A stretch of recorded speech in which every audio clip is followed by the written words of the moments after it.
Welcome once again to Boring History for Sleep. Tonight, you are invited to step quietly into the Viking Age, but not as a proud warrior or a mighty seafarer.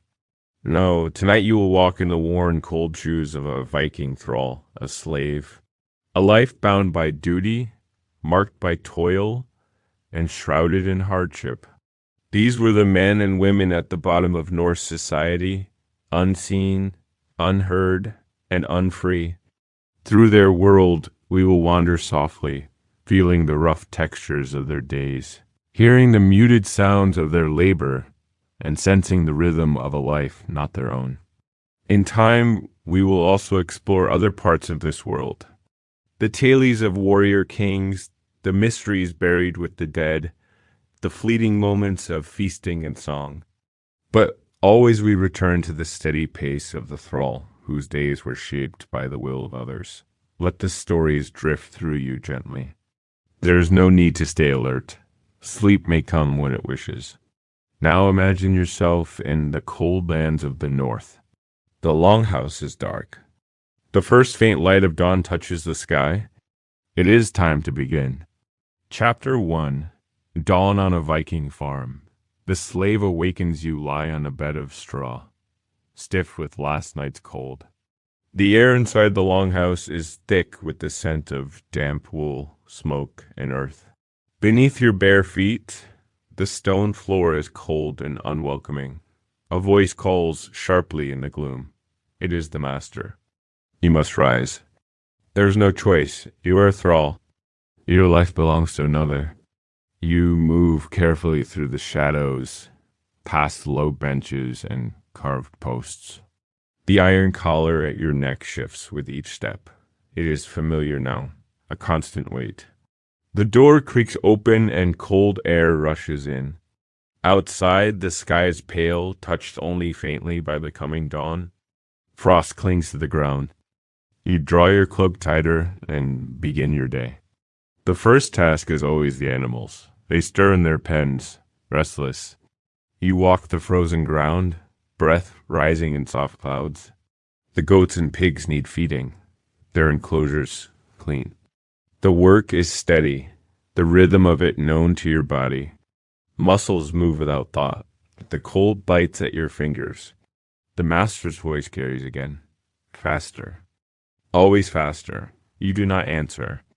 Thralls do not speak unless spoken to. The morning passes in this way. When the sun is barely above the horizon, another task calls. The fires must be fed. You shoulder heavy bundles of wood, rough and damp. The path to the stack is uneven. Each step weighs on tired legs. Again and again you carry the load. No words of thanks follow. Only the next command. Water must be drawn. The well stands beyond the barn. The buckets are large, worn from use. The rope groans as you pull. Cold seeps into your sleeves. The buckets sway with each step, full and heavy. Your breath quickens, but there's no pause. The hours unfold in this pattern. The fields await. You turn the earth with simple tools. The soil is hard beneath your hands. Your arms ache from the effort. The sun climbs higher, weak in the northern sky. Time is marked only by the change of tasks. The sounds of the free folk echo from the longhouse, their voices light, their steps unhurried. For them the day holds choice. For you, only duty. You work steadily, the rhythm of the thrall. The crows wheel overhead, silent watchers. Hunger stirs, but there is no pause. The afternoon approaches. The light begins to change once more. The afternoon brings more demands. The goats must be moved to new pasture. The pigs watered again. The cold air sharpens as the sun begins its slow descent. The shadows stretch long across the hard ground. Still the work continues. More wood is needed. You carry it, shoulders aching. More water must be fetched. The buckets grow heavier with each trip. No words of comfort are offered. The life of a thrall holds none. The free folk prepare for the evening. Laughter drifts from the longhouse. The scent of roasting meat follows. You hear the clatter of cups, the soft rise of song. It is not for you. Your place remains with the chores. The animals are secured for the night, the pens closed, the tools stored. Only then are you summoned. The longhouse glows with firelight. You step inside, careful not to draw attention. The warmth stings chilled skin. The free sit around the hearth, full plates before them. You serve as needed. Bread is passed, meat carved. Your eyes remain lowered. You do not speak unless commanded. When the meal is done and the laughter fades, only then may you eat. The leavings are yours, cold scraps of bread, bits of gristle. Hunger leaves no complaint. You eat quickly, standing. The fire is not for you. There is still work to be done. The hearth must be tended, ashes cleared, new wood placed with care. The floor swept, the benches wiped. The tasks are many, though the hour is late. Fatigue settles deep in your bones. Yet the rhythm of duty holds you. At last, when the house grows quiet and the free retire, you may seek rest. The straw bed welcomes you only with its roughness. The chill returns. You pull your thin cloak close. Muscles throb from the day's labor. Your thoughts drift only to the coming dawn, when the voice will call again. The life of a thrall is unchanging, a rhythm of toil, yet it endures. And so you sleep for a time. Chapter 2. Endless chores, a day in chains. As the faint light of dawn gave way to a pale northern morning, the endless rhythm of the thrall's life resumed. The cold air seeped through woolen tunics and thin cloaks. Hands already calloused took up the first tools of the day. The farmstead seemed still in the early hours, but for the thralls, the pace had already begun. The chores were as relentless as the turning of the seasons. The first duty was always to tend the livestock.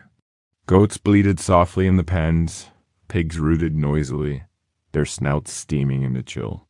Feeding, watering, and mucking the pens took no small effort. Each task was performed in silence, broken only by the occasional sharp command from an overseer or master passing by. The work was not difficult in skill, but exhausting in repetition, and offered no reprieve. As the sun lifted faintly above the horizon, the thralls shifted to other duties. Wood needed to be gathered for the longhouse hearths, for cooking and warmth. The piles lay some distance from the main house, forcing repeated trips across uneven ground, burdened with heavy bundles. Arms strained, backs ached, but no complaint could be voiced. The master's word was law. After the wood came water. The well was deep, the buckets heavy with cold weight. The icy water bit into the fingers of those who drew it, carried it, and poured it into troughs or cooking pots. This too was done without pause. The rhythm of labor allowed no idleness. On days when the fields required tending, thralls were sent out with simple tools to break the hard earth or pull weeds among the sparse crops.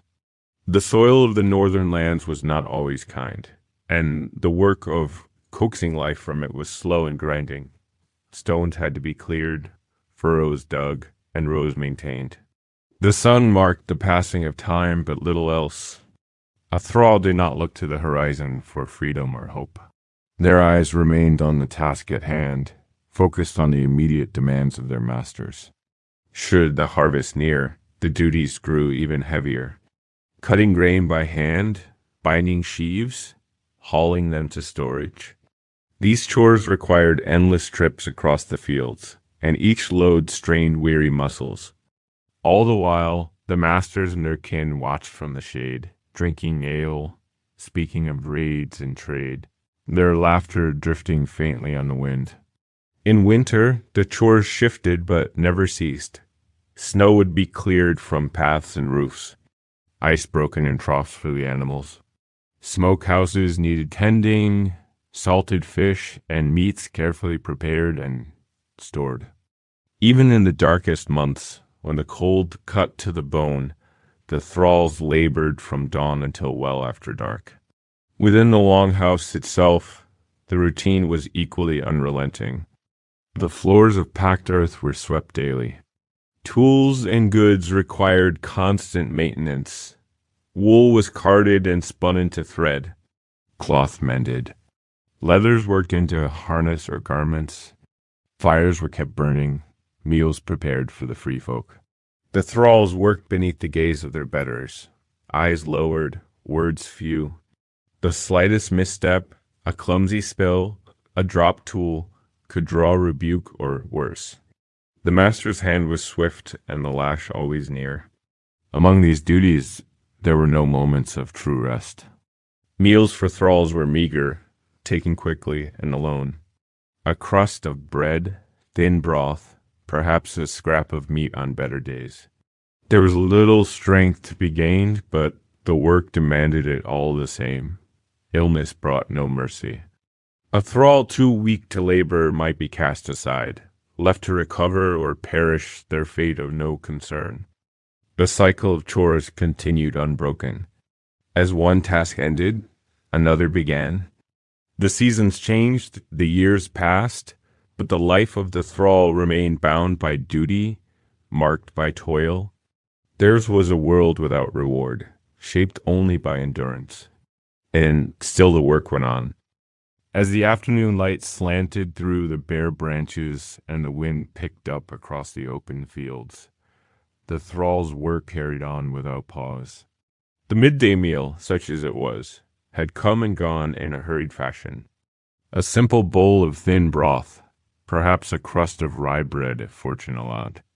There was little ceremony to the eating. No table was laid for the thrall, no place at the hearth. Food was consumed quickly, standing or seated on the cold earth before the next command came. There was always more to be done. The livestock, once tended in the morning, required attention once more. Water was drawn again from the well, carried in worn wooden buckets, the cords biting into sore palms. Pens were checked and reinforced where needed. If any animal had taken ill or had grown restless, it fell to the thralls to manage them, often with little more than a switch or staff for guidance. And if an animal perished, the thralls bore the burden of disposing of the carcass, a grim and laborious task that would see them digging into frozen ground or hauling the remains beyond the farmstead as bounds. Wood was stacked higher for the evening, the fires within the longhouse hungry for fuel. The hauling of split logs, often over rough and icy paths, wore down even the strongest among them. Some thralls might be assigned to fetch peat from the bogs, a task no less grueling, as sodden earth clung to boots and clothing. In times when ships returned from trading voyages, the workload increased further still. Carts of goods would arrive at the stead, and thralls would be ordered to unload and sort the cargo. Furs, iron tools, barrels of ale, chests of coin, all to be placed according to the master's wishes. The labor was not swift, as the items were heavy, awkward, and often required careful handling to avoid damage and the punishment that might follow. Certain days brought the task of washing garments in the cold streams that trickled beyond the settlement. The garments of the free, thick with grease and dirt from daily wear, were soaked and scrubbed with harsh lye. The icy water numbed fingers to the bone, the work slow and thankless. Should the household host guests or prepare for a feast, the demands upon the thralls multiplied tenfold. The longhouse required thorough cleaning, the benches scrubbed, fresh rushes laid upon the floor. Meat had to be prepared, bread baked, ale fetched and poured. The thralls moved quickly under the gaze of their masters, any misstep risking immediate rebuke.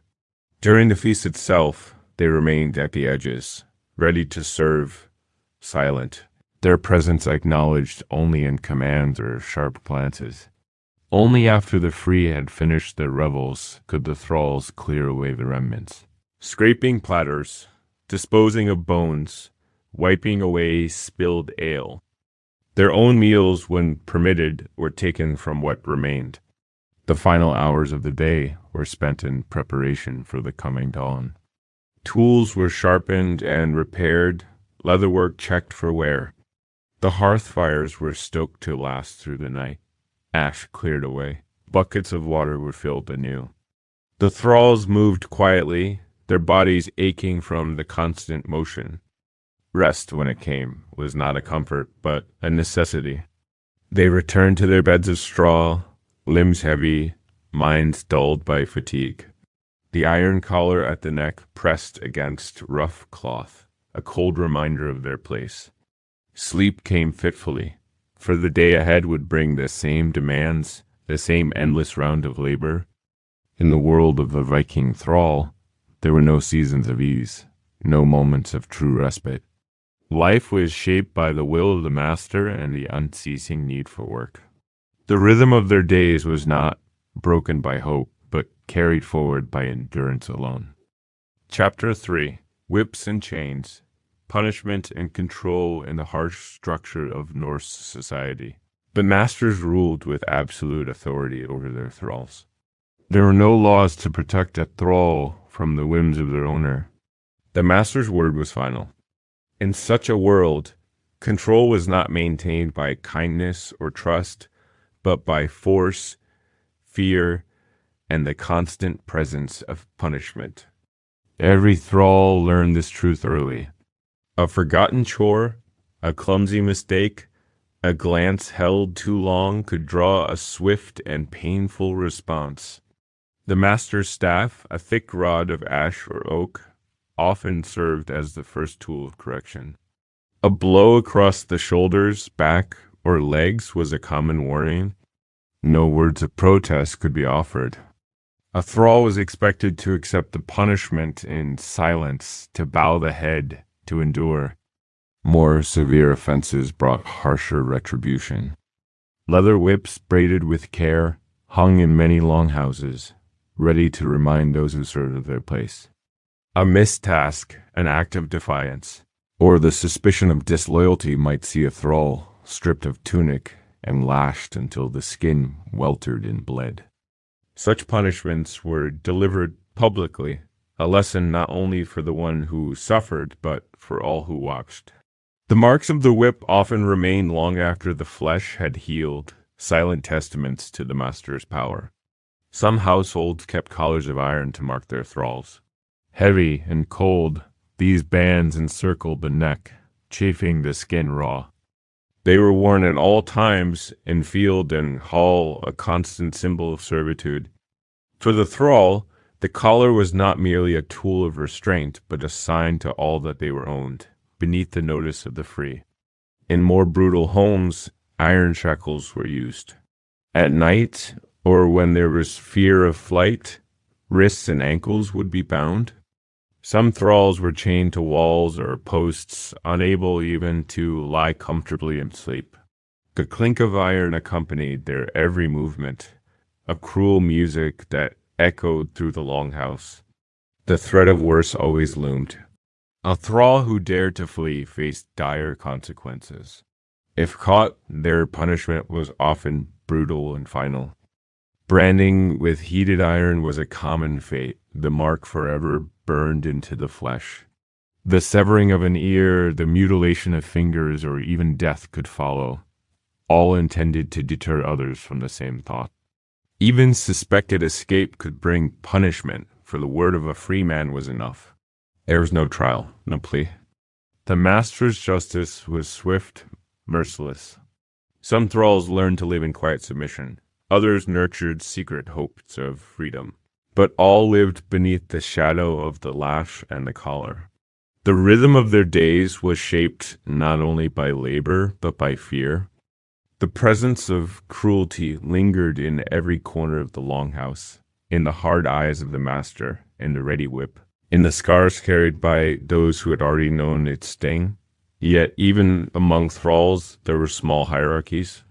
House thralls, who served within the longhouse, might face fewer beatings than those who worked the fields. Favored thralls, those who proved especially skilled or obedient, might receive better clothing or lighter duties. But the collar remained, the whip remained, The master's hand could turn without warning, and no thrall was ever truly safe.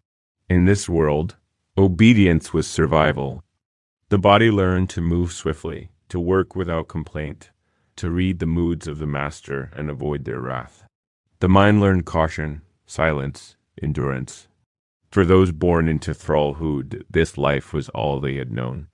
For those taken in raids or bought in distant markets, it was a cruel fall from freedom to bondage.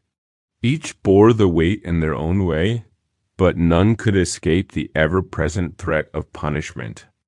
The tools of control extended beyond the whip and collar. Words too held power. The sharp rebuke of a master could chill a thrall more deeply than the cold wind outside. The humiliation of public scolding reinforced the thrall's low place. In the hall, before the eyes of free men and women, a thrall might be called to task, mocked for their failings, cursed for their clumsiness. Such moments seared the spirit as much as the lash scarred the flesh. Thralls learned to lower their gaze, to answer softly, to avoid drawing notice when possible. Yet even such caution could not shield them from all harm. The master's mood shifted with the turn of the seasons, with the fortunes of trade, with the bitter sting of defeat or loss. A thrall might serve loyally for months, only to feel the sudden wrath of a frustrated owner. In this, there was no fairness, no reason. The master acted as they willed. Among some thralls, stories were whispered of the worst fates. Of those who had been beaten to death, their bodies cast into unmarked graves beyond the farmstead. Of women taken as concubines, their freedom of body stolen along with their freedom of life. Of children born into thrallhood, knowing no other world than one of bondage. These tales served as grim reminders, binding the mind as surely as iron bound the body. In moments of rare leisure, when the masters feasted or slept, thralls sometimes gathered in shadowed corners. Quiet voices shared knowledge, warnings, small comforts. Among them, older thralls taught the younger how to avoid notice, how to read the signs of a master's anger, how to endure without breaking. These moments of camaraderie, though fleeting, provided a fragile thread of hope.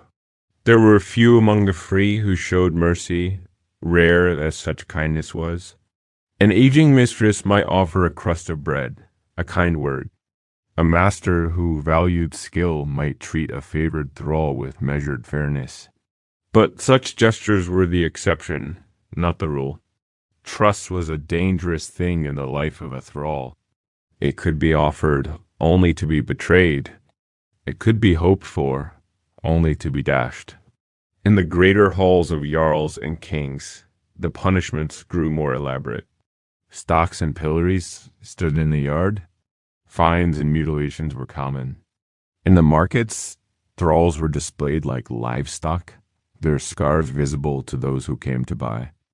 The price of a life could be haggled, a grim barter where dignity held no weight. Even among the thralls, there were divisions. Some were foreign-born, taken in raids from Ireland, Britain, or the Slavic lands. They often bore the brunt of cruelty, marked as outsiders among the enslaved. Others had been born in bondage, their parents thralls before them. These carried the legacy of servitude, knowing no other way. Among them, too, rivalry simmered. A harsh word, a stolen scrap, a moment of jealousy could ignite bitter conflict. Yet beneath it all, the shared burden of their condition remained. The tools of control hung always in the background, constant as the turning of the wheel. The master's gaze, the threat of the whip, the weight of the collar. These shaped the life of every thrall, from the youngest child to the oldest servant. It was a life without safety, without certainty, a life where endurance was the only shield, and where the smallest kindness might shine brighter than any torch in the longhouse's gloom. And so they endured, day after day, beneath the unyielding hand of their masters. The scars of punishment carried not only upon their bodies, but deep within their spirit. Chapter 4. The Price of a Life. How Slaves Were Bought and Sold. The life of a thrall did not begin with labor alone. It began with the exchange of coin or goods in bustling markets where men and women were bought and sold as easily as livestock. Across the Norse world, trade in thralls was a common and accepted practice. The great ports of Dublin, Hideby, Birka, and Koppang hummed with this grim commerce. Ships arrived bearing goods from distant lands, and with them human cargo. Raiding parties returned not only with silver and fine cloth, but with captives, chained and bound, their futures bartered away beneath foreign skies. A life could be purchased for the right price. The value of a thrall varied with age, strength, skill, and origin. A young and healthy man who could labor in fields or craft with his hands might fetch a good sum. A woman of beauty or domestic skill, more still. Children, too, were sold, their small forms seen as malleable, their futures shaped by the will of those who bought them. The coinage of the day passed swiftly in such trades. Silver dirhams from the east, coins marked with strange letters, weighed out in careful measure. A necklace of amber, a fine sword, bolts of wool or silk, all could be tendered in exchange for a life. The price was spoken aloud. The bargain struck. The captive, stripped of name and past, was led away to serve in an unknown home. In the market stalls, thralls stood or knelt, heads bowed. Buyers examined them as they would a beast. Arms were prodded, teeth inspected, scars noted. The strong were prized. The weak were sold cheaply or discarded. No voice of protest was heard. The captives had none. For those taken in raids, the market was a final blow to freedom. Ripped from their homes, from kin and country, they now stood beneath foreign banners. Their language often strange to those around them, their fate uncertain. Among them were monks taken from British abbeys, farmers from the Baltic shores, women from Slavic villages. The Norse raiders sought captives as eagerly as they sought gold. In some years, whole communities were emptied by sudden attack. The longships returned heavy with plunder, the holds filled with weeping and chained humanity. Once in the markets, these captives became thralls. Their names forgotten, their former lives erased. A new master would assign them a role. Some might serve in the fields, others in the longhouse, still others upon the sea. The markets also served as places of punishment. Thralls who had displeased their masters or whose labor was no longer needed might be sold anew. To be sold a second or third time was often a mark of disgrace. The new master might treat such a thrall more harshly, suspecting them of laziness or defiance. Among the free folk, there was little thought given to the humanity of the thrall. To buy a thrall was to purchase a tool, a possession, one that could be used, traded, or disposed of at will. Only in rare cases did bonds of affection form, though even these could not protect a thrall from the harshness of the world. Children of thralls were born into slavery. Their lives too began with a price, often negotiated even before their first steps. Mothers might plead in vain for mercy, but the law of the land recognized no such bond. The child belonged to the master as surely as the mother did.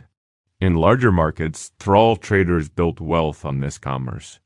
They traveled between towns and ports, seeking the best captives to buy and resell. Their eyes were sharp, their words smooth. They bargained fiercely, for each coin counted toward their fortunes. Yet behind every bargain lay a tale of loss, a life stripped of freedom and sold beneath foreign skies. Chapter 5. Behind the Raids. Vikings, as slave takers, the gleaming images of Viking raiders. Clad in mail and bearing axes, often evoke thoughts of gold, jewels, and fine goods carried back from distant shores. Yet behind many of these raids lay a quieter, darker purpose. The taking of slaves was as central to Viking warfare as the pursuit of treasure. To the Norse, capturing human beings was not simply an afterthought, but an integral part of their raiding expeditions. A successful raid was measured not only in silver, but in the number of captives dragged to the longships. From the earliest days of Viking expansion, thralls were among the most valuable spoils. They could be kept for personal service, increasing the wealth and standing of a household, or sold in distant markets for profit. The taking of captives followed a grim pattern. A sudden appearance of ships on the horizon, the rush of oars, the landing of warriors upon unfamiliar shores. Villages and monasteries were prime targets, for they often lacked strong defenses. Monks, farmers, women, and children were seized in moments of panic. Bound in rope or chained at the wrists, they were herded toward the waiting ships. Resistance was often met with swift and brutal violence. In such raids, there was no room for mercy. A strong youth might be spared for labor. A skilled artisan or scribe might be kept alive for their usefulness. The old, the weak, or the infirm were often killed outright, left where they fell. Among the Norse, the act of taking slaves was not seen as dishonorable. Rather, it was an expected part of warfare. A raider who returned with captives enhanced both their personal fortune and their reputation. The captives themselves were seen as commodities, their individuality erased, their fate tied to the will of their captors. In some cases, entire communities were targeted for this purpose alone. The wealthy monasteries of Britain and Ireland, rich not only in gold but in skilled and literate monks, were frequent victims. The same was true of Slavic villages along the Baltic, where raids sought not only goods but human lives to feed the markets of Hidibi and beyond. Once aboard the longships, the captives' ordeal deepened. Forced into the cramped spaces below deck or bound to benches, they endured the rough passage home. Exposure to the cold spray of the sea, hunger, and fear weighed upon them. Many did not survive the journey. Those who did found no comfort upon reaching North shores. They were herded into pens or makeshift enclosures, given little food or water, and subjected to the scrutiny of traders and prospective buyers. Some raiders conducted prearranged trades with merchants, ensuring a quick sale upon return. Others held captives until the great seasonal markets, where demand and prices would be higher. The fate of each captive varied. Some became house thralls, performing domestic tasks within the longhouse. Others were driven to the fields, where labor under harsh conditions sapped their strength. A rare few whose skills or beauty caught a master's eye might receive better treatment, though they remained enslaved. The culture of the Norse world embraced this practice. Poets sang of the spoils of war, and thralls were counted among them. The sagas, while often silent on the voices of the enslaved, made clear their value in the eyes of their captors. Slave-taking was not a hidden shame, but an accepted, even celebrated aspect of Norse life. It fueled economies, enriched chieftains, and underpinned the status of many a household. This aspect of Viking raids is often overshadowed by tales of gold and glory. Yet for those captured, it was the defining truth of the age. Their lives were changed in a moment, their freedom lost, their future uncertain. As the longships carved their paths across the seas, they carried not only warriors and loot, but the stolen lives of countless men, women, and children bound to serve in foreign lands. The systematic taking of slaves was not confined to the early years of Viking expansion. As Norse influence grew, so too did the networks that supported the trade in human lives. From the fjords of Norway to the rivers of Russ, from the wind-swept coasts of Ireland to the bustling markets of the East, Viking slavers carved routes of misery across medieval Europe. Some chieftains made slave raiding their chief pursuit, measuring their power by the number of thralls they could command or sell. These expeditions were often carefully planned. Intelligence about vulnerable villages or monasteries was gathered through trade contacts or scouts. The timing of the raid might align with local harvests or festivals. When defenders were distracted or absent, the element of surprise was key. Long ships glided silently through the mist, their shallow drafts allowing landings on beaches or upriver approaches that caught communities off guard. Raiders struck swiftly, overwhelming resistance before captives could flee. Among the Norse, there was little concern for the bonds of kin or creed that might stay the hand elsewhere. Christian monks, pagan villagers, Slavic farmers, and Frankish townsfolk alike were seen as fair game. The wealth of the thrall trade lay in its universality. Anyone could be taken. The captives faced a grueling ordeal, marched in chains back to the ships. Beaten if they lagged, they were stripped of personal belongings, sometimes even of clothing. The captors had no use for their captives' dignity. Once at sea, the long voyage compounded the suffering. Cramped conditions, inadequate food and water, sickness spreading unchecked. The weak and sickly were often cast overboard to lighten the load or discourage disease. The survivors arrived in Norse lands, battered in body and spirit. The markets they entered were well organized, catering to both local needs and foreign demand. Hedeby's markets saw traders from across the North Sea and the Baltic. Dublin became one of the largest slave markets in Europe, where Norse-Irish rulers profited immensely from the human trade. Eastern routes along the Dnieper and Volga connected Viking traders to the vast markets of the Islamic world, where thralls fetched high prices in silver. Arab chroniclers wrote of Norse merchants bringing blonde-haired captives to market, selling them in lands far from their birth. These vast networks enriched the Norse world. Silver coins flowed into Scandinavian hands, funding further voyages. The construction of the rise of powerful yachts. The human cost of this prosperity was immense, but unseen by those who. For the thralls, their past was stripped away. Names were forgotten or replaced.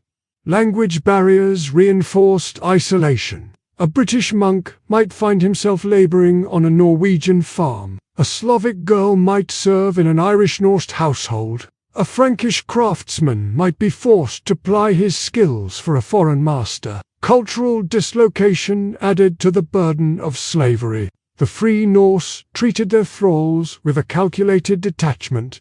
These were possessions, not people. Their suffering was of no account. Their service owed without end. Yet within the sagas, occasional glimpses of humanity appear. Tales tell of thralls who won favor through loyalty or skill, even of rare cases where a thrall was granted freedom or married into the free class. But these were exceptions that proved the rule. For most, the chains remained, both literal and unseen. Behind the gleam of Viking arms, the rush of the longship, the echo of skaldic verse, lay this darker truth.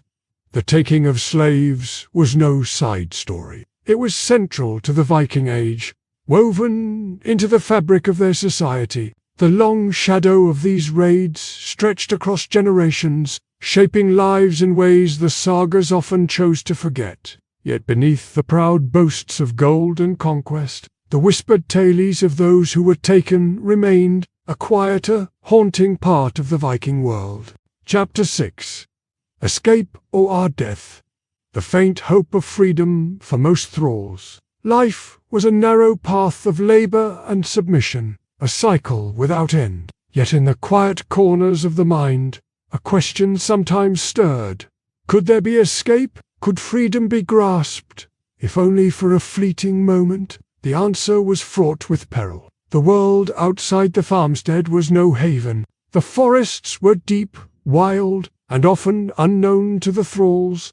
Roads were few, and villagers wary of strangers. To flee was to risk hunger, exposure, and betrayal. yet some still dared. Among the stories whispered between thralls at night, tales of escape held a special place. These were spoken carefully, in hushed tones, away from the ears of the master. Most knew such attempts ended in failure. But even failure gave shape to the dream. The first and greatest obstacle was opportunity. The master's gaze was ever watchful. Iron collars, chains, and strict routines kept the thralls bound to their place. Only in moments of rare chaos a feast, a raid, a fire might, a chance arise. Even then, the risks were great. To run alone through the forests was to court death. Wild beasts roamed freely. The cold could claim a body as swiftly as any master's blade. Worse still, the free folk of neighboring lands were bound by custom to return escaped thralls or slay them outright. The law saw a runaway as a thief, for they had stolen themselves from their rightful owner. The penalties were brutal. If caught, an escaped thrall might be branded, mutilated, or killed. The sight of a runaway's severed ear or branded cheek served as a grim warning to others. These signs told all who saw that this was a creature without honor, marked forever as property. Despite this, some thralls prepared in secret a hidden store of food, a cloak set aside, the knowledge of forest paths learned from overheard words, or small acts of kindness from fellow thralls. Hope required patience.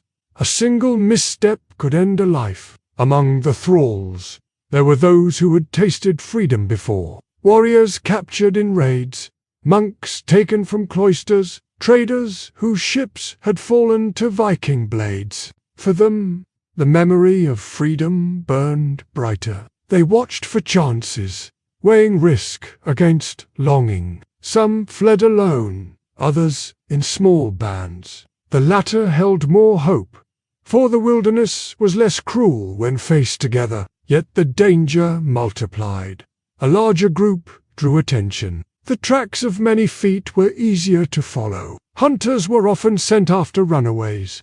Skilled in tracking, they moved swiftly through the woods. Dogs were used, their keen noses finding trails long cold. If an escaped thrall was caught, mercy was rare. The master's wrath would be swift, and a public punishment would follow. To deter others was the goal. Pain was inflicted not just upon the body but upon the mind, breaking the spirit of those who remained. Yet still, escape remained a flame in the heart of many thralls.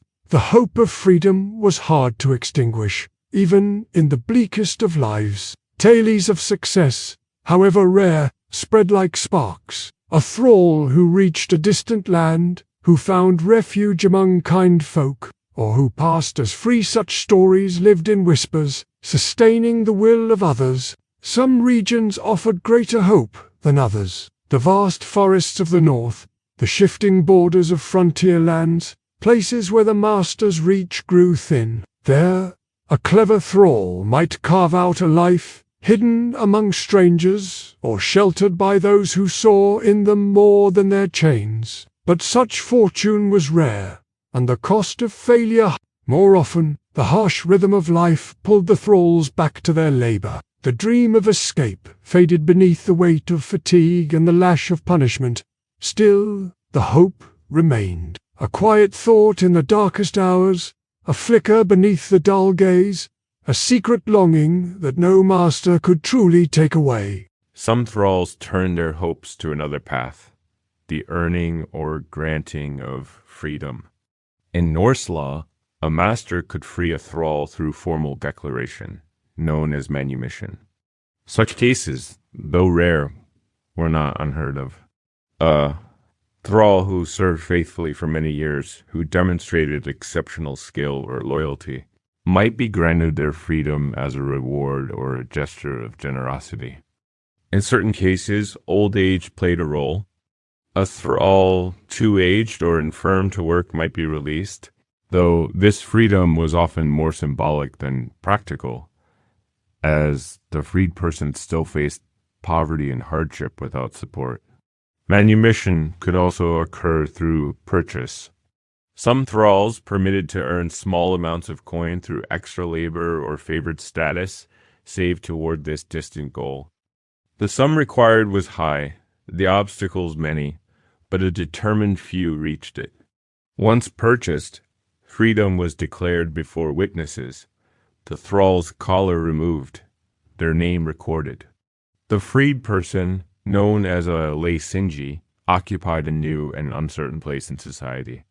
Though no longer a thrall, they were not fully equal to the freeborn.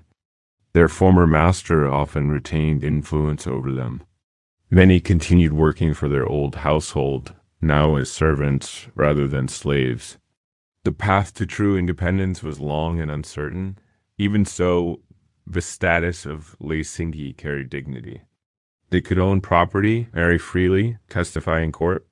For those who reached it, the step from thrall to freedman was profound. Among thralls, such stories were told with reverence, hope mingled with caution. The dangers remained. Not all masters honored promises. Not all communities accepted freed thralls. And the law, while granting freedom, left space for abuse. Some freed thralls were re-enslaved through debt or deceit, their hard-won liberty stripped away. In rare tales, a freed thrall rose high indeed. Skalds sang of men who became merchants, warriors, even landholders. Women who gained respect as midwives or weavers of fine cloth. These were the rare exceptions, the bright sparks against the dark canvas of servitude. More commonly, the freed lived humbly, their freedom cherished but precarious. For most thralls, such hopes remained distant. The realities of daily life left little space for dreams. Each dawn brought new labor, each misstep risked punishment. The body grew weary, the spirit bowed beneath the weight of years. Yet in the quiet moments the flame of hope endured. Some looked to the horizon with longing. Others stored away coin in secret, or served with quiet excellence in hope of reward. Escape or freedom, these were the twin dreams that flickered in the hearts of many thralls. They spoke of a life beyond chains, of a place where the master's voice no longer ruled. In a world shaped by toil and fear, such dreams mattered deeply. They sustained the weary, comforted the broken, and whispered that another life might yet be possible. Even in the cold darkness of the Norse world, where the strong ruled and the weak served, hope remained. It was the quiet defiance of those who endured, a silent promise that one day somehow they might walk free beneath an open sky. Chapter 7. From slave to shield maiden, rare stories of rising up, though the life of the thrall was most often one of unending labor. There existed rare and remarkable stories of those who rose from bondage to freedom and even fame. These tales, whispered among the enslaved and recorded in fragments by skalds, spoke of courage, skill, and sheer will. Among them were the legends of thralls who became warriors, women who took up arms as shield maidens, and men who earned their place among the free. Such stories were exceptional, for the barriers were immense.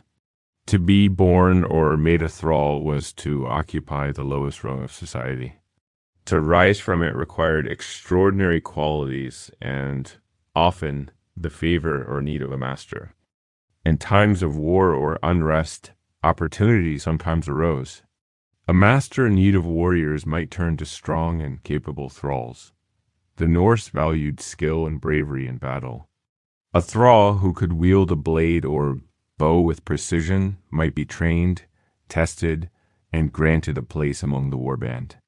At first, their role was limited. They carried arms, guarded stores, or fought in lesser ranks. Yet in the chaos of battle, a thrall's deeds could not be hidden. Acts of courage were witnessed. If a thrall saved a master's life, slew a notable foe, or stood firm when others fled, they might be granted freedom as reward. Skaldic verses tell of such moments. A captured warrior from a distant land who, refusing to break, fought beside his captors and earned their respect.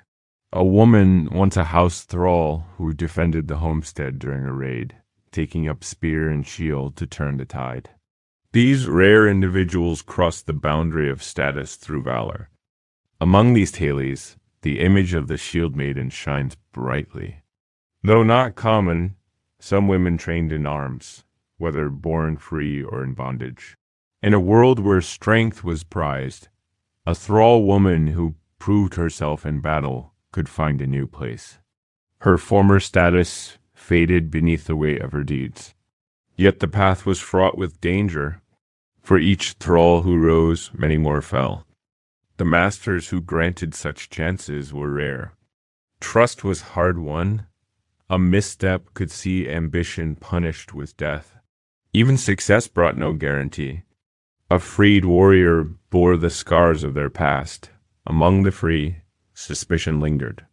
A former thrall, no matter how brave, remained marked by origin. Yet the rewards could be great. Freedom, the right to bear arms, to claim spoils, to stand among the free folk. For some, even marriage into a free household was possible. The sagas tell of such unions where love or respect bridged the divide. More often, such tales remain the stuff of legend, passed from voice to voice among thralls who toiled in the fields. They spoke of hope, of the slim chance that skill and bravery might one day break the chains. These stories mattered deeply. They offered a vision of possibility in a world where the future was often bleak. They reminded the enslaved that strength of will could shape fate. Though rare, these accounts of rising from thrall to warrior, from slave to shield maiden, were part of the fabric of the Norse world. They stood as a quiet defiance against the harsh order of things, proof that even in bondage, greatness could be forged. Among the thralls they were treasured, giving voice to dreams that refused to die. For every tale that reached the ears of thralls around the hearth, many more unfolded in quiet obscurity. There were those who, through exceptional craftsmanship, rose in standing. A skilled smith, taken as a captive, might fashion blades, so fine that a master prized them above silver. Over time, such a craftsman could bargain for freedom, becoming an honored member of the household or even an independent artisan. In the sagas, we find hints of such figures whose hands shaped treasures while their minds plotted freedom. Other thralls found paths to freedom through service beyond the battlefield. Wise women, healers, and midwives were sometimes freed in gratitude for saving a life. A thrall who knew the ways of herbs, who could ease the pain of childbirth or cure a festering wound, might win rare favor. Such knowledge was precious in a world where life hung by slender threads. In certain regions, household thralls had greater opportunity to rise. Those serving in the hall, privy to the daily life of the master's family, sometimes gained trust. A favored servant, known for loyalty and discretion, might be granted more freedom of movement, better food, even education in language or trade. With such skills, they could eventually purchase their freedom or be freed outright. Even rarer were those whose beauty or charm caught the attention of their masters or their masters' kin. Though this path was fraught with peril and often abuse, in rare cases it led to marriage or formal recognition, lifting a thrall into the ranks of the free. Among the sagas, a few stories speak of love crossing the boundary of status, though these tales are laced with both hope and warning.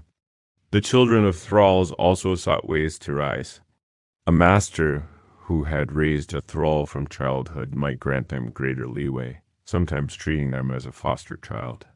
If such a bond held, the child might be freed upon reaching adulthood, stepping into the world not as a thrall, but as a free person, albeit with lingering prejudice.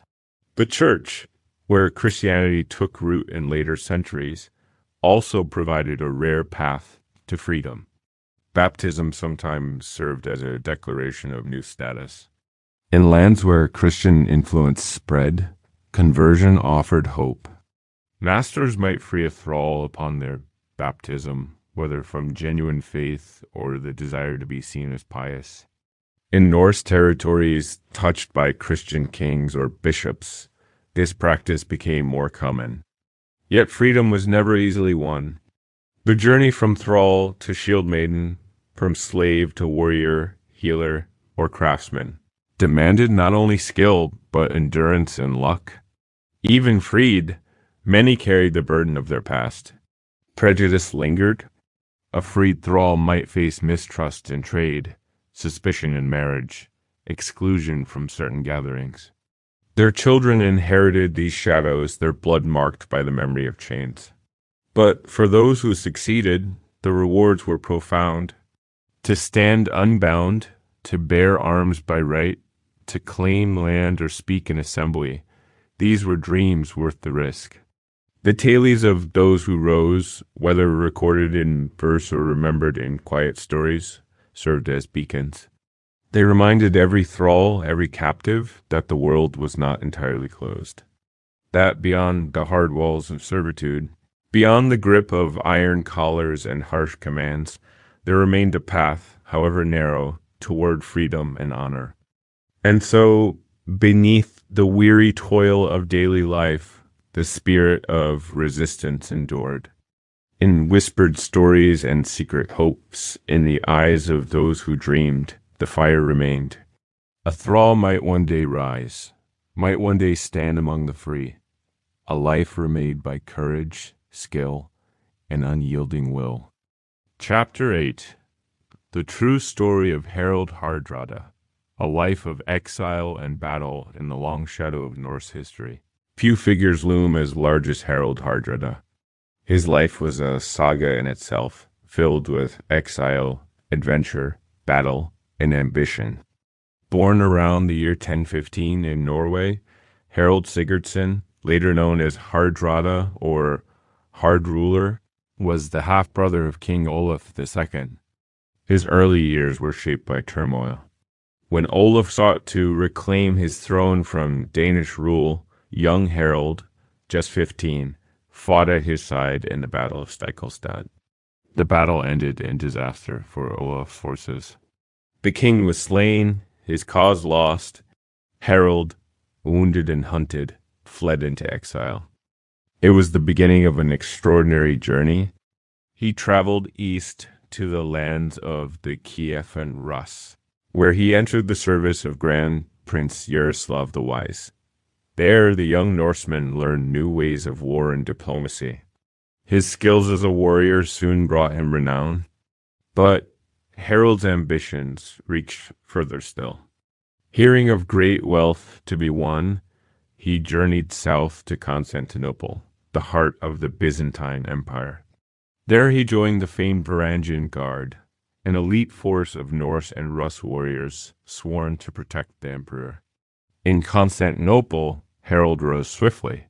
He fought in campaigns across the empire, from the shores of the Mediterranean to the deserts of the Holy Land. The Byzantines called him Aralts, and his prowess became legend. It was said he fought pirates, stormed fortresses, and quelled rebellions. His service brought him riches. He hoarded gold and silver, sending treasure north to be kept safe in the land of the Rus. Yet wealth was not enough. Harald sought a crown. After years in Byzantine service, he left the empire under shadowed circumstances.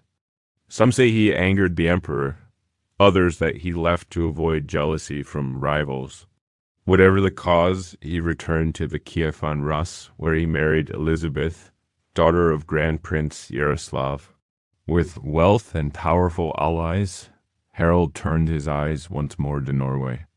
In 1045, he sailed west, determined to claim his birthright. The throne of Norway was held by Magnus the Good, son of Olaf's rival. But through skillful diplomacy and strength of arms, Harald negotiated a co-rule. The arrangement was short-lived. Magnus died soon after, leaving Harald the sole king. Now known as Harald Hardrada, his rule was marked by both strength and severity. He sought to unify Norway, bringing rebellious chieftains to heel. His reign saw both battle and law-giving. The harshness of his rule earned him the name Hard Ruler, but also brought stability to a fractured land. Harald's ambitions did not end at Norway's borders. He cast his gaze across the North Sea to the rich lands of England. There, in 1066, events would draw him into the greatest campaign of his life. Yet the seeds of that final chapter lay in the long years of exile, in the forges of war that had shaped him from boy to warrior, from exile to king.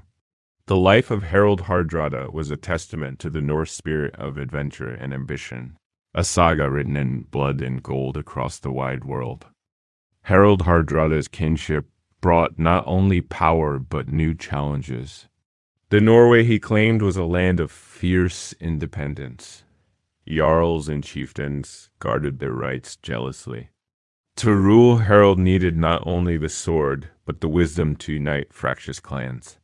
His reign was marked by campaigns to consolidate royal authority. He moved against rebellious lords, crushed uprisings, and demanded loyalty. Those who submitted found themselves under a firmer, more organized crown. Those who resisted were met with swift retribution. Yet Harald was more than a warrior king. He understood the value of wealth and learning. Under his rule, trade flourished. Norwegian merchants sailed widely, bringing goods and coin to the kingdom.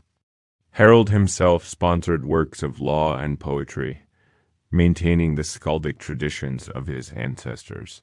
His court became a center of culture, where tales of distant lands mingled with the stern realities of rule. Still, ambition stirred within him. The growing strength of England under King Edward the Confessor did not escape Harald's notice. The Norse crown had ancient claims to parts of England, especially in the north. The shifting tides of English succession offered opportunity. When Edward died in 1066 without a clear heir, the kingdom teetered on the brink of chaos. Harald saw his chance. Encouraged by Tostig Godwinson, brother to the English noble Harold Godwinson, Harald gathered an army. He summoned warriors from across Norway, hired mercenaries, and readied a great fleet. It was to be a bold stroke. In late summer, the longships set sail, their prows cutting through cold northern seas. Harald's forces landed near the Humber, striking swiftly into Northumbria. They won early victories, capturing York and sending fear through the English lands. The campaign seemed poised for success, yet fate had other designs. Word of Harold's invasion reached Harold Godwinson, now King of England. The English king marched his forces north with speed and determination. On September 25, 1066, the armies met at Stamford Bridge. It was a day that would echo through history. Harold, famed for his valor, led from the front. Clad in mail, his great helm gleaming, he fought with the skill of decades. The battle raged fiercely. The Norse warriors held their ground, but the English pressed hard. Amid the clash of steel and cries of the wounded, Harold fell, struck down by an arrow to the throat. His death marked the end of an era. The once great warrior, whose life had spanned empires, who had risen from exile to kingship, lay still upon the field. The Norse cause faltered. The surviving forces retreated, broken. Harold's dream of an English crown perished with him. Yet his legend endured. In Norway, the sagas preserved his story, celebrating his courage, his ambition, and his restless spirit. His life embodied the Norse ideal of the far-wandering hero, a man who sought his fate upon the wide world stage. From the fields of Stiklestad to the courts of Byzantium, from the icy fjords to the fatal banks of the Derwent, Harald Hardrada's journey was one of constant striving. He had faced exile, commanded armies, ruled a kingdom, and dared to claim an empire. Though he fell in battle, his name lived on, a symbol of the boldness and endurance that marked the Viking Age. Among the thralls who toiled in the shadows, such tales resonated deeply. For even the humblest of bondsmen could find inspiration in the life of one who rose so far, who dared so greatly. In the dim corners of longhouses, beneath the watchful eyes of masters, the saga of Harold Hardrada whispered of a world beyond chains, where fortune favored the bold. Chapter 9, The Last Great Viking, Harold at Stamford Bridge. The year 1066 was a moment of great turning in the north. For decades, Viking raids had shaped the history of Britain. Norse warlords had carved kingdoms, traded, fought, and settled across the English coastlines. But as the 11th century drew toward its close, the power of the Norse world began to wane. New kings and kingdoms rose, forging stronger armies and tighter control of their lands. No longer could the longship strike with impunity. No longer did the coastal villages stand undefended. Yet, in that fading twilight, one man sought to rekindle the old fires of conquest. Harold Hardrada, King of Norway, warrior of Byzantium, veteran of countless campaigns, would stake his claim to England. To some, Harold was the last true Viking, a king whose ambitions matched those of the great raiders of old. The claim was not without merit. The Norse had long held interests in England. The Danelaw, once vast, had shrunk, but its memory lingered. Norse blood ran in many northern families, Norse words in their speech, Norse customs in their laws. The succession of Edward the Confessor brought uncertainty. With no direct heir, rival claimants prepared to seize the crown. Among them was Harold Godwinson, a powerful English noble. But Harold Hardrada, too, laid claim, arguing that treaties and oaths gave him right to rule. More than legality, it was ambition and the lure of conquest that stirred Harold to action. In the late summer 1066, he gathered a great host. Warriors from across Norway and beyond answered his call. Ships were made ready, provisions gathered, allies secured. Toasty Godwinson, a strange brother of King Harold, threw in his lot with Harold, bringing knowledge of English shores and enemies. The fleet sailed with bold purpose. Longships, sleek and swift, bore warriors eager for glory and plunder. They crossed the North Sea, weathering storms, their prows cutting through the grey waters. Landfall came in the north, near the Humber. The army struck inland, taking the defenders by surprise. York, a city rich with history and wealth, soon fell into Norse hands. The success was swift, the victory sweet. Word of the Norse advance spread rapidly. King Harold Godwinson, far to the south, learned of the incursion. He acted with astonishing speed, marching his army north in forced marches that astonished even hardened soldiers. The two armies met at Stamford Bridge, a quiet crossing over the River Derwent. The day dawned bright, the air crisp. The Norse, though victors of York, were caught unaware by the swiftness of the English advance, yet they did not shrink from the fight. Harold Hardrada, clad in fine mail, his great axe in hand, rallied his warriors. The bridge itself became a choke point. One Norseman, famed in later tales, held the narrow span alone for a time, felling many foes before being overcome. The main battle unfolded on the fields beyond. Shield walls clashed, spears thrust, swords rose and fell. Amid the chaos, Harold led from the front. His presence inspired his men, his voice carrying above the din. For hours the struggle raged. The Norse fought with fierce determination, though wearied by days of campaigning. The English pressed hard, their numbers greater, their position stronger. As the sun rose high, the tide of battle turned. Tragedy struck when Harold, the hard ruler, fell. An arrow pierced his throat, a mortal wound. His death rippled through the Norse ranks. Though they fought on, the loss of their king broke their spirit. The shield wall weakened, then gave way. The field was strewn with the fallen. The survivors fled, pursued across the river. Of the great army that had crossed the sea, only a remnant returned to the ships. The remnants of Harold's once proud army withdrew in grim silence. The survivors gathered by the river, battered and bloodied. Their ships, anchored in the Humber, waited to bear them home.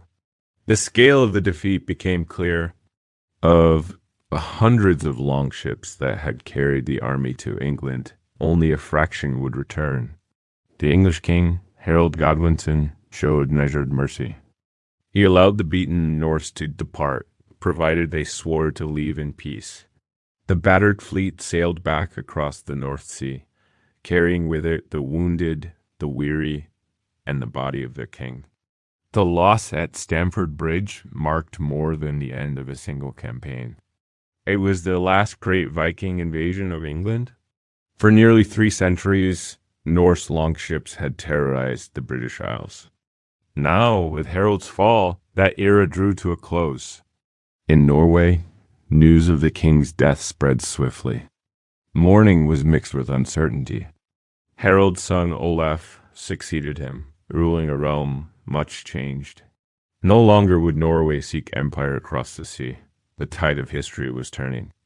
Across Europe, centralized kingdoms grew stronger, their armies better organized, their defenses more formidable. The age of Viking raids, of sudden strikes and swift retreats, was giving way to new forms of war and statecraft. Yet Harold's legacy endured. The Skald sang of his life, a tale of adventure and ambition that spanned half the world. From the fields of Stiklestad to the courts of Byzantium, from the fjords of Norway to the fatal bridge in England, his saga was one of restless striving. In many ways, Harold embodied the Norse spirit. A seeker of fortune, a fearless warrior, a man who rose from exile to kingship. His deeds echoed in the halls of the North long after his passing.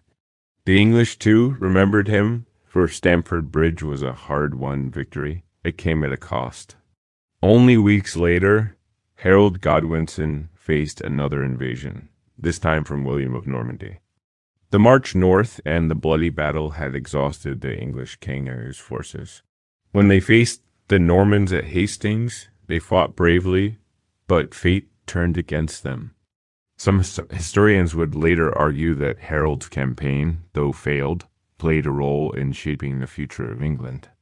Had his invasion not drawn the English north, had the battle not drained their strength, the course of history might have been different. In this way, the last great Viking left a mark upon the age. Among the Norse thralls, too, Harold's story held meaning. In his rise from exile, in his daring across lands and seas, they saw a glimmer of possibility. His was a life of bold choices, a defiance of fate. For those bound in servitude, such tales offered a spark of hope. They spoke of a world where fortune might yet turn, where a low-born man could rise to greatness. And so the story of Harold Hardrada lived on. In sagas and songs, in the hearts of warriors and thralls alike, it remained a testament to the indomitable will of a man who refused to yield. The last great Viking had fallen, but his legend would endure, a final echo of the age of longships and sword. Chapter 10. Shipgraves of the North. Norway's lost burials across the rugged lands of Norway. Beneath green mounds and forested slopes, the earth holds secrets of an ancient past. Among the most haunting of these are the great ship burials. Here, beneath layers of soil and time, lie the remains of vessels that once sailed proud upon cold seas, now resting in silence with the dead. The Norse believed deeply in the journey beyond life. For those of rank and renown, the passage to the afterlife demanded proper rites. Among the highest honors was to be buried within a ship. These vessels, symbols of power and freedom, carried their owners not only across the seas, but in death to the halls of the gods. The practice of ship burial spoke to the heart of Viking culture. The sea was life, the ship its vessel. Warriors, chieftains, and noble women alike might be granted this right. Their ship would be drawn ashore, placed upon a bed of stone or earth. Within its hull, the body of the dead would be laid, surrounded by grave goods. Weapons, tools, garments, food, even sacrificed animals or servants might accompany them, all to serve in the life beyond. The ship itself was often burned or buried whole, a final voyage beneath the soil. In some cases, towering mounds were raised above, marking the grave for generations to see. Among the most famous of these is the Oseberg ship, unearthed in the early 20th century. Lavishly decorated, its carving spoke of skilled hands and deep belief. Within lay the remains of noble women, their status reflected in the finery around them. The grave held textiles, carved sledges, richly wrought harness, and even the bones of sacrificed animals. Other ship burials, like those at Gokstad and Thun, revealed warriors sent to the afterlife with swords, shields, and the trappings of battle. These vessels, once swift upon the water, now rested in solemn stillness. Yet not all such graves have been found. Across Norway, legends speak of lost ship burials, mounds untold, hidden beneath field and forest. The passage of time and the growth of the land have swallowed many. Some are hinted at by the faint rise of earth, others by stories passed through generations. Archaeologists continue to seek these resting places, guided by lore and the faint traces revealed by modern tools. Ground-penetrating radar has uncovered hints of buried ships, their shapes outlined beneath the soil. Each discovery adds to the tapestry of Norse belief, a window into a world where life and death were bound by the sea. The act of ship burial was not merely ritual, it was a statement of identity. To be laid in a ship was to be honored as one who shaped the waves, who lived by wind and tide. In this, the dead joined their ancestors, becoming part of the great saga of the sea. The building of such a grave was a community act. Craftsmen shaped the vessel. Women prepared the garments and offerings. Warriors stood vigil. The burial itself was marked by solemn rites, chants rising into the cold air, the scent of burning offerings drifting upon the wind. For those left behind, the mound served as both memory and warning. It spoke of the deeds of the dead, of their place in the world beyond. To stand upon such a mound was to feel the weight of history, the presence of those who had passed. And yet, beneath the earth, the ship remained, cradling its silent cargo, a testament to belief and tradition that time could not easily erase. The ship graves of Norway hold stories still unfolding, echoes of a people whose lives were bound to the sea, whose dead sailed on into legend. For every tale that reached the ears of thralls around the hearth, many more unfolded in quiet obscurity. There were those who, through exceptional craftsmanship, rose in standing. A skilled smith, taken as a captive, might fashion blades, so fine that a master prized them above silver. Over time, such a craftsman could bargain for freedom, becoming an honored member of the household or even an independent artisan. In the sagas, we find hints of such figures whose hands shaped treasures while their minds plotted freedom. Other thralls found paths to freedom through service beyond the battlefield. Wise women, healers, and midwives were sometimes freed in gratitude for saving a life. A thrall who knew the ways of herbs, who could ease the pain of childbirth or cure a festering wound, might win rare favor. Such knowledge was precious in a world where life hung by slender threads. In certain regions, household thralls had greater opportunity to rise. Those serving in the hall, privy to the daily life of the master's family, sometimes gained trust. A favored servant, known for loyalty and discretion, might be granted more freedom of movement, better food, even education in language or trade. With such skills, they could eventually purchase their freedom or be freed outright. Even rarer were those whose beauty or charm caught the attention of their masters or their masters' kin, though this path was fraught with peril and often abuse. In rare cases, it led to marriage or formal recognition, lifting a thrall into the ranks of the free. Among the sagas, a few stories speak of love crossing the boundary of status, though these tales are laced with both hope and warning. The children of thralls also sought ways to rise. A master who had raised a thrall from childhood might grant them greater leeway, sometimes treating them as a foster child. If such a bond held, the child might be freed upon reaching adulthood, stepping into the world not as a thrall, but as a free person, albeit with lingering prejudice. The church, where Christianity took root in later centuries, also provided a rare path to freedom.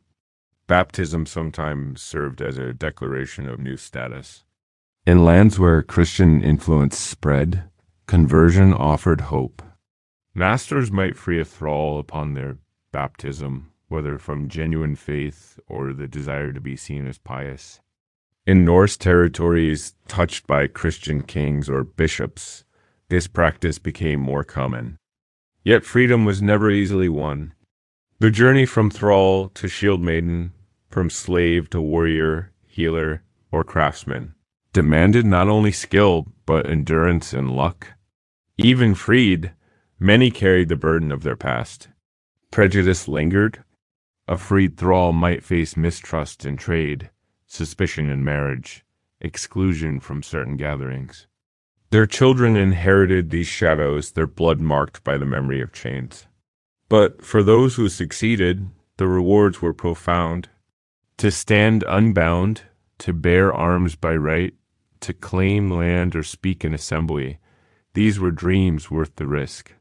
The tales of those who rose, whether recorded in verse or remembered in quiet stories, served as beacons.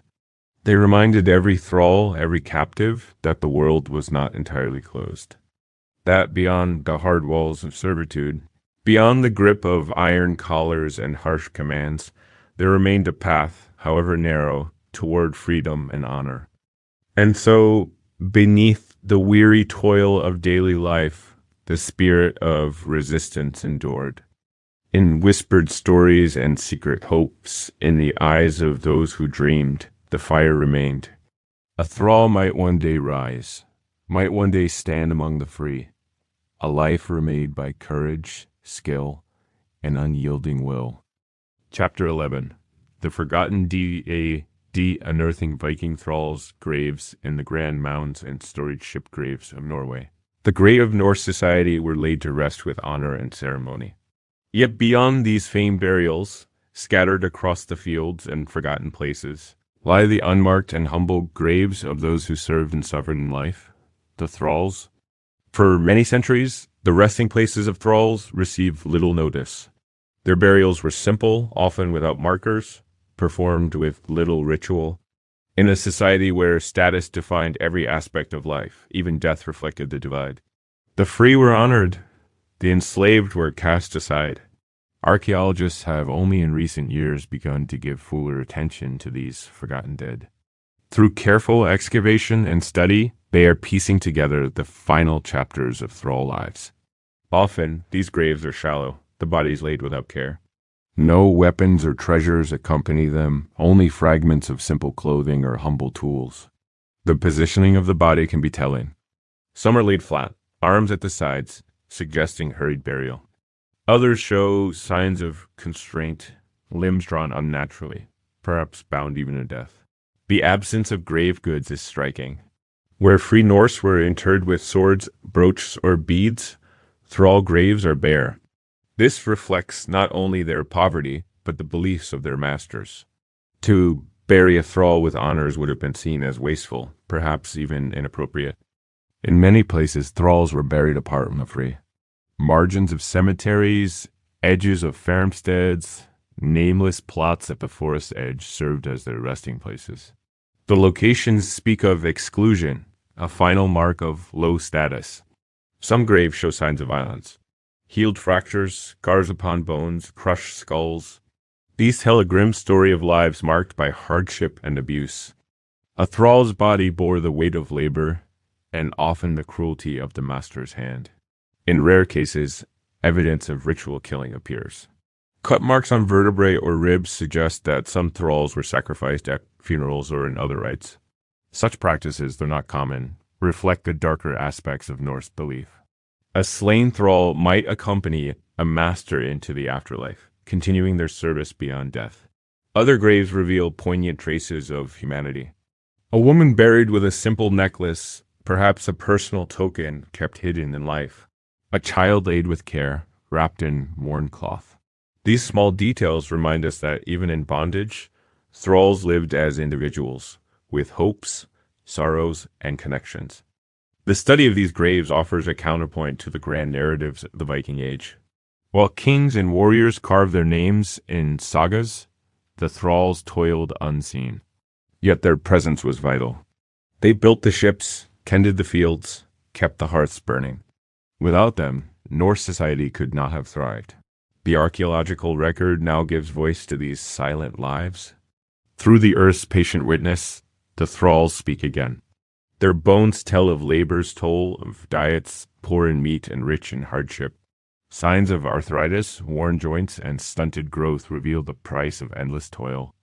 Even in death, the mark of servitude remained.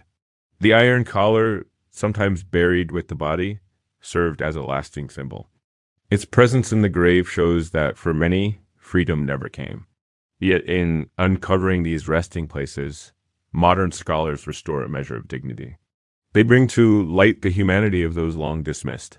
Each grave unearthed, each bone studied, adds to our understanding of the Viking world in all its depth and complexity.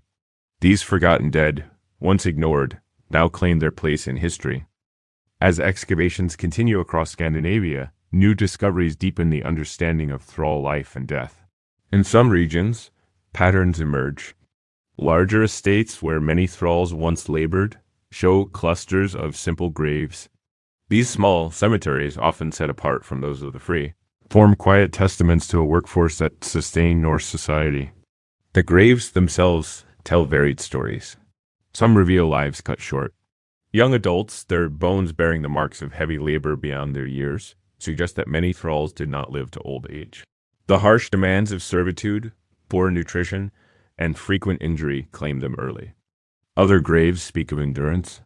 Older skeletons, their joints worn, show that some thralls survived decades of toil.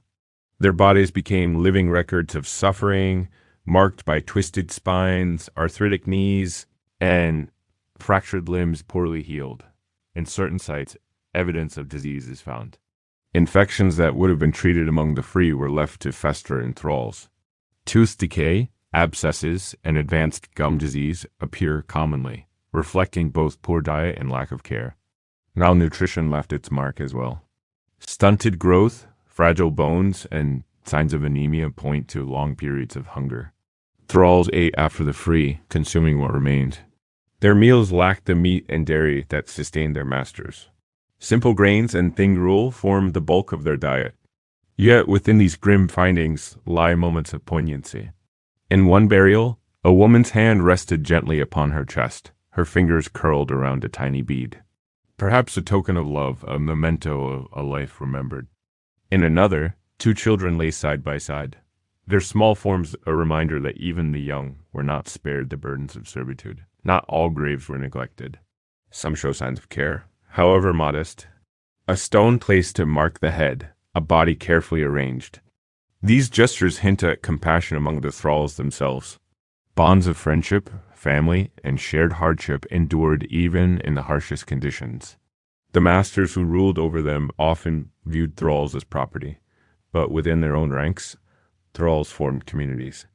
They shared stories, hopes, and griefs. The simple act of burying a fellow thrall with respect, even in a bare grave, was a form of quiet defiance, a statement of shared humanity. In recent years, scholars have sought to bring these stories to light. The forgotten dead are no longer dismissed as mere footnotes. Through careful study, they now stand as essential voices in the understanding of the Viking world. The contrast between the grand ship graves and the humble thrall burials underscores the deep divisions of Norse society. Yet both speak to a common truth. In life and in death, all were subject to turning wheel. The thralls, though denied wealth and freedom, contributed in countless ways. Their hands built the ships that sailed to distant shores. Their labor filled the storehouses, clothed the free, and raised the very halls in which skalds sang of kings. In acknowledging their graves, modern scholars restore a measure of the dignity they were long denied. The bones beneath the earth speak now to a broader audience. They remind us that history is not only the tale of mighty, but also of the many who lived and died unseen. The forgotten dead of the Viking Age are no longer voiceless. Through the work of those who unearth and study them, they take their place in the saga of the North, a quiet chorus beneath the louder songs of lords and warriors. Chapter 12. Preparing the Feast. The thralls behind the longhouse banquets in the great timber halls of the Norse world. Feasts were grand affairs. The glow of hearth fires illuminated richly carved beams. Laughter and song filled the smoky air. And the tables groaned beneath platters of roasted meat, fresh bread, and overflowing horns of ale. These gatherings marked important moments. Seasonal rites, victories in battle, marriages, alliances. Yet behind the scenes of such revelry labored the unseen hands of the thralls. For every lord who raised a toast, for every skald who sang of ancient deeds, a host of thralls had worked long hours to prepare the bounty. The task began days in advance. A feast required more than good cheer. It demanded vast quantities of food and drink. The thralls of the household were called upon to gather, prepare, and cook under the close eye of the mistress or master. The work was exhaustive. In the forests, thralls hunted for game deer, boar, fowl. Those with skill in trapping provided hares, birds, or fish. On the farmsteads, animals were slaughtered for meat. The task was bloody and demanding. The carcasses needed to be skinned, cleaned, and butchered, a labor requiring strength and knowledge. Meanwhile, in the fields and gardens, thralls harvested vegetables, herbs, and grain. Barley was ground into flour, roots scrubbed clean, greens gathered. The bread, a staple of every feast, was baked in large, flat loaves. The dough had to be prepared by hand, kneaded, shaped, and set to rise near the warmth of the hearth. Brewing also fell to the thralls. Large vats of ale were prepared in advance. The process required careful attention. Barley was malted and boiled, hops or herbs added for flavor. The resulting brew had to be kept warm and watched over, for spoilage meant shame and waste. On the day of the feast, the pace of work grew frantic. Fires were stoked from dawn, the hearths roaring with heat. Spits were turned, meat slowly roasted until tender and fragrant. Cauldrons of stew bubbled and steamed, tended constantly to avoid burning. Platters were polished, horns cleaned and set for drinking. The long tables had to be arranged, benches brought in, rushes spread across the floor for comfort and scent. The mistress of the house directed much of this, but it was the thralls who performed the labor. Throughout the hall, the air grew thick with smoke and the scent of cooking. Thralls moved quickly, fetching water, chopping wood, grinding grain, basting meat. There was no room for error. To misstep, to allow food to burn, to spill a jug of ale, invited swift punishment and shame. As the hour of the feast approached, tension mounted. The masters and their guests would soon arrive, clad in fine wool and bright metal. The tables must be perfect, the food abundant and well prepared. The thralls labored on, their own hunger set aside. When at last the guests entered, the hall transformed. Laughter and song replaced the clang of work. Yet for the thralls, the labor did not end. They served the food, carried the ale, kept the fires burning. They remained in motion, ever watchful for the needs of the free. Their presence was constant but unnoticed, their toil woven into the fabric of the feast. The contrast was stark. While the free drank and sang, The thralls worked in silence. They tasted none of the joy, shared none of the honor. Yet without their labor, the feast would falter. Their unseen efforts sustained the celebration. As the evening wore on and the feast reached its height, the demands on the thralls only grew. Plates emptied swiftly and needed to be cleared. Horns were drained and refilled. Spilled ale soaked the rushes underfoot, requiring fresh handfuls to be strewn. The thralls moved constantly between the hall and the kitchen hearths, fetching hot dishes, tending the fires, and ensuring no guest lacked for food or drink. Their eyes remained lowered, their voices soft or silent unless commanded. Among them, the house thralls performed the closest service. They had poured ale into the cups of their masters, carved portions of meat at the table, wiped greasy fingers, and stood ready to meet every beck and call. Field thralls might be pressed into heavier tasks, hauling barrels of ale from the cellars, chopping fresh wood, or carrying away waste. For all, the hours passed in a blur of motion and fatigue. The roar of the feast filled the air.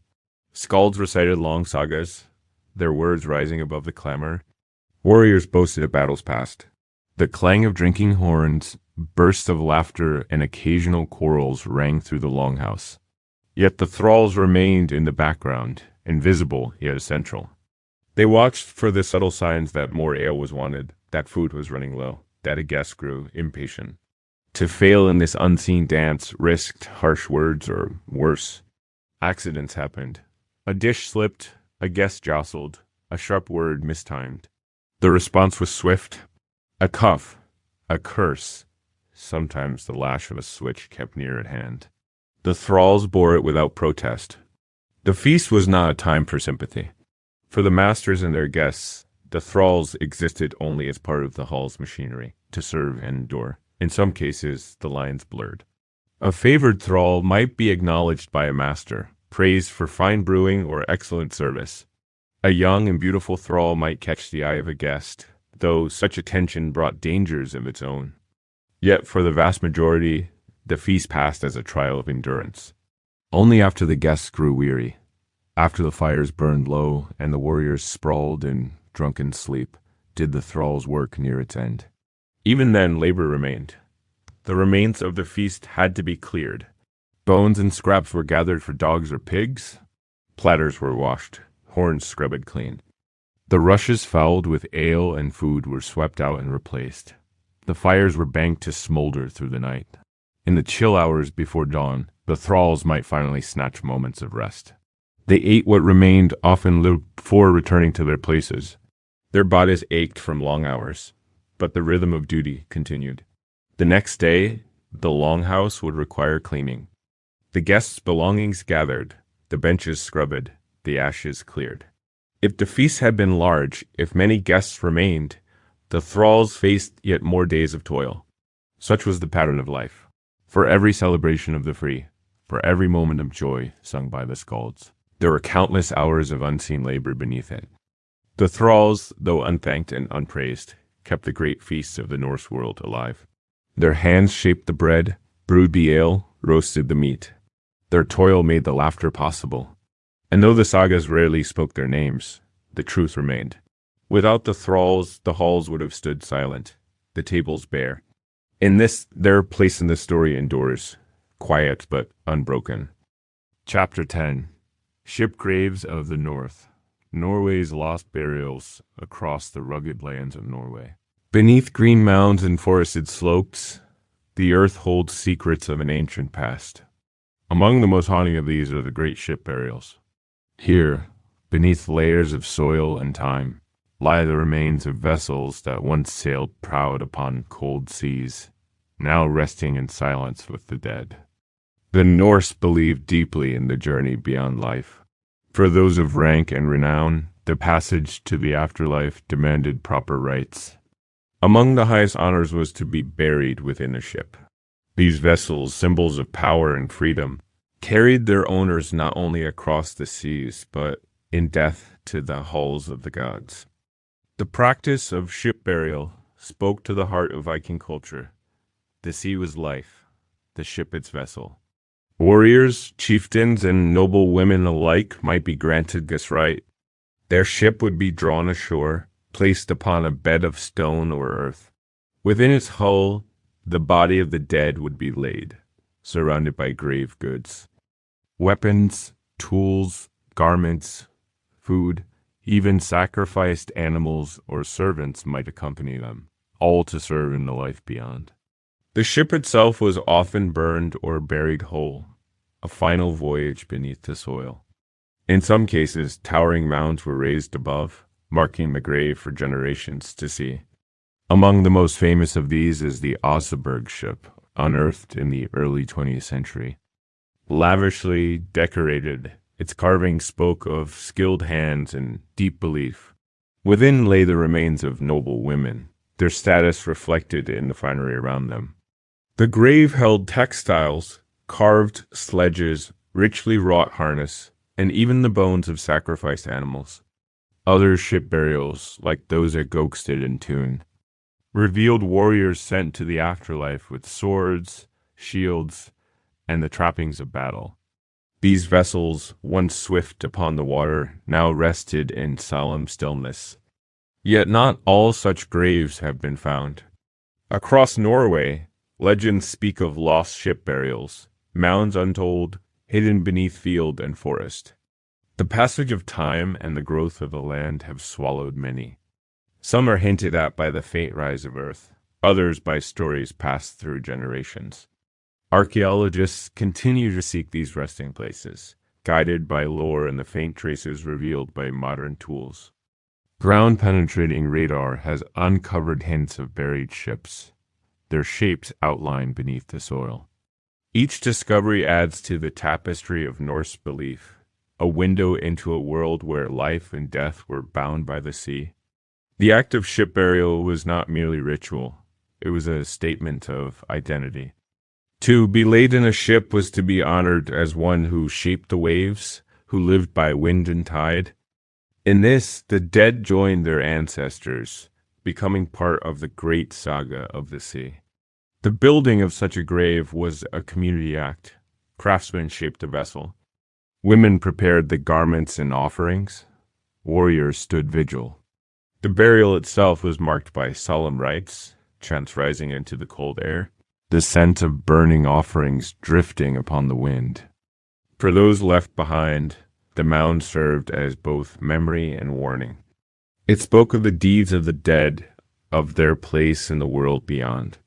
To stand upon such a mound was to feel the weight of history, the presence of those who had passed. And yet, beneath the earth, the ship remained, cradling its silent cargo, a testament to belief and tradition that time could not easily erase. The ship graves of Norway hold stories still unfolding, echoes of a people whose lives were bound to the sea, whose dead sailed on into legend. Chapter 13. A Night in the Longhouse, Feasting with the Free. As the night pushed deeper into its hours, the energy within the longhouse shifted. The earlier clamor of song and tale softened. Some guests, heavy with drink, dozed at the tables, their heads resting on crossed arms or against the sturdy wooden walls. Others still held their horns aloft, voices hoarse from laughter and the endless retelling of old glories.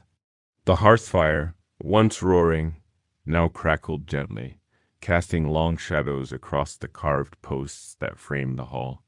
The skald, weary yet devoted to his art, sang softer ballads, tales of lost love and distant lands. The remaining guests listened with a reflective air, their merriment mellowed by ale and fatigue. In this quieter space, the thralls continued their work. Plates and trencher boards were gathered, bones stacked for disposal, empty pitchers replaced with full. The rushes underfoot, trodden flat and dampened by the evening's revelry, would need to be swept come morning. But for now they remained, mingling the scents of mead, smoke, and sweat. The thralls moved with care, steps light upon the earthen floor. A sudden clang, a broken dish, even now could draw a sharp reprimand from a guest not yet dulled by sleep. Among the household thralls, there was pride in this work. The smooth running of a great feast reflected well upon the house. Mistakes brought shame not only upon the individual but upon the entire serving staff. Each thrall knew this, their labor driven as much by a desire to avoid dishonor as by fear of the lash. Outside, the chill of the northern night deepened. The wind whispered around the sturdy walls of the longhouse. Wolves might prowl beyond the fields, their calls faint beneath the low murmur within. Yet here, within the hall, the warmth of the hearth and the fellowship of the gathering held the dark at bay. For the thralls, the feast's end brought both relief and further duty. When the last guest slipped into slumber or stumbled off to a waiting bed, the true work of restoration began. The tables were cleared, cups and horns washed with cold water from the well, benches wiped of grease and drink. The hearth was carefully tended, its embers banked to glow through the remaining hours of the night. The hall had to be ready to greet the next day, fresh and clean, as though the revelry of the night had never passed through its beams. Only when the last tasks were done could the thralls seek their own rest. In some households, a crust of bread or the remains of a roast might be left for them, a meager reward for a night of unending toil. They ate quickly, without ceremony, in the quiet spaces behind the great hall. Then to their straw beds they went, bodies aching, minds dulled by exhaustion. Sleep came swiftly, though never long enough. With the dawn, the master's call would rouse them once more. Yet for a few short hours they rested, the night's labors behind them. The great feasts of the Norse world, remembered in saga and song, owed much to these unseen hands. Without the thralls, the tables would have remained bare, the fires cold, the horns empty. Though their names were not sung, their presence was woven into every gathering. And so, beneath the laughter of the free and the bold boasts of the warriors, the quiet endurance of the thralls sustained the life of the longhouse. In this, as in so much of Norse life, the hidden strength of the many upheld the glory of the few. Chapter 14. Fate and the Norns Could a Thrall Ever Escape Destiny? In the cold lands of the north. The Norse believed that every life was shaped by fate. The Norns, three mysterious weavers of destiny, spun the threads of each person's life. Even kings and warriors could not escape the designs woven by these shadowy figures. For the thrall, bound in servitude, the question of fate weighed heavily. Was their life forever tied to chains, or could the thread shift, offering some measure of hope? The saga spoke of the Norns with reverence and fear. Urd, Verdandi, and Skuld, the sisters of past, present, and future, wove at the roots of Yggdrasil, the great world tree. Their loom was life itself, and their work beyond the understanding of mortals. All lives, from high to low, were subject to their weave. Among the free, tales of fate often carried a grim nobility. A warrior might face death in battle, knowing that his thread would end where the Norns decreed. A jarl might rise in power, then fall in disgrace as the weave unfolded. For thralls, fate seemed crueler still. Born or captured into bondage, their days shaped by the will of others, they had little power to alter their course. Yet even so, the question remained, was escape possible, not just from servitude, but from the destiny written for them? Among thralls, stories circulated, of men who rose from slavery to freedom, of women who, through wit or skill, changed their lot. These tales, whispered at night, spoke of fate's thread twisting in unexpected ways. If the Norns could weave a king from a chieftain's son, could they not also lift a thrall from the depths? The belief in fate did not erase hope, it shaped it. The thrall's understanding of destiny was complex. Many accepted their condition, believing it was set by the Norns, yet others held that fate could be nudged by courage, by cunning, by persistence. A well-done task might catch the master's eye. A display of bravery might win favor. A chance encounter might shift the thread. The sagas themselves offered examples. Not all heroes were born noble. Some rose from humble beginnings, their fates altered by action. These stories gave the thralls quiet encouragement. If one thread could change, perhaps others might as well. Religion, too, shaped their views. As Christianity began to seep into the north, new ideas of fate and free will emerged. The promise of salvation offered a different vision of destiny, one not solely tied to birth or the Norn's loom. Among Christian thralls, hope took on new forms. Prayer, baptism, and the teachings of the church suggested that a soul might rise above earthly bonds, finding freedom in the life beyond. Yet for many, the old beliefs held sway. The Norns remained central, their weaving invisible but felt defined the boundaries of life. A thrall's endurance, patience, and spirit were seen as ways of honoring that fate, while also seeking moments where the weave might shift.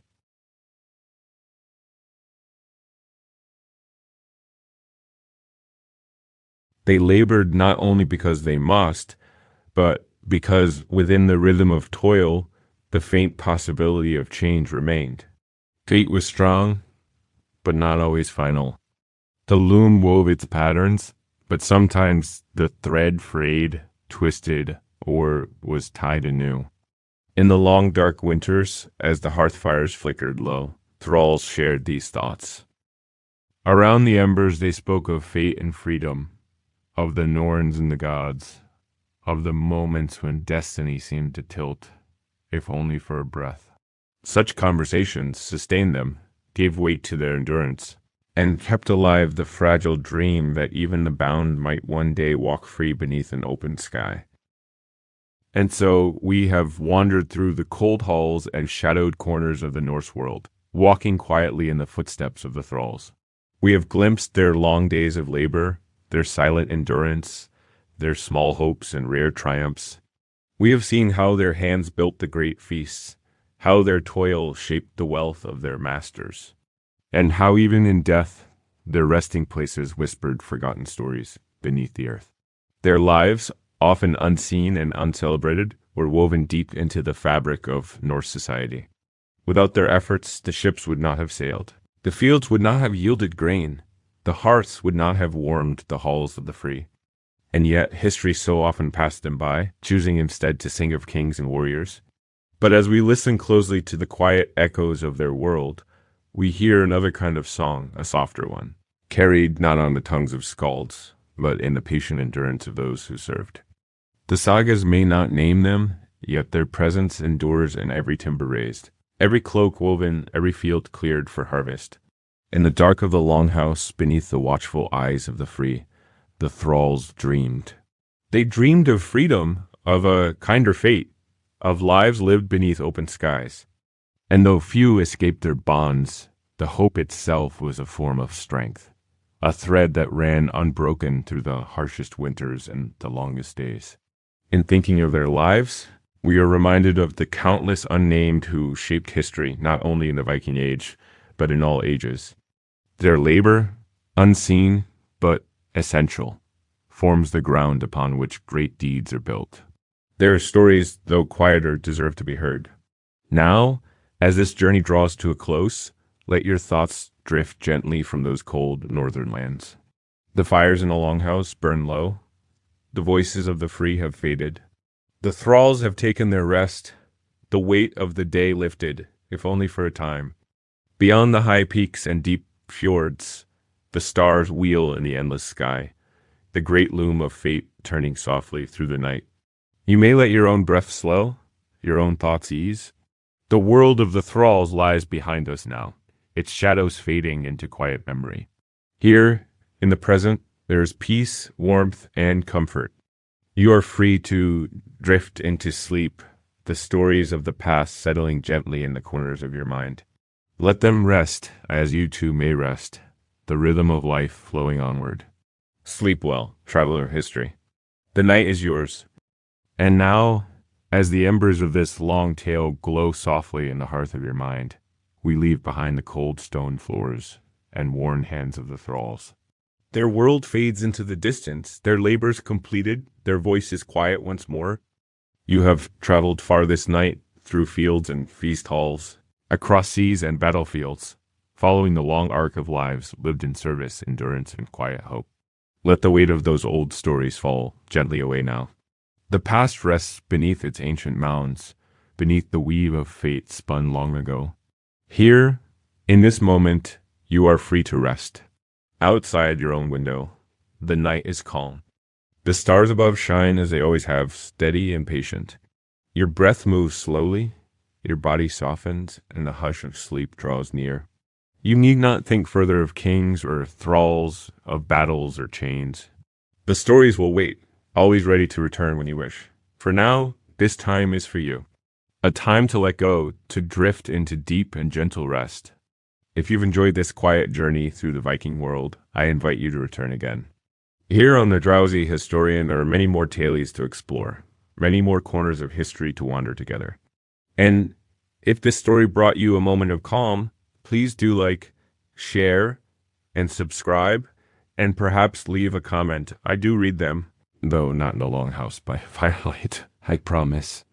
Until next time, may your sleep be deep, your dreams peaceful, and your days filled with curiosity.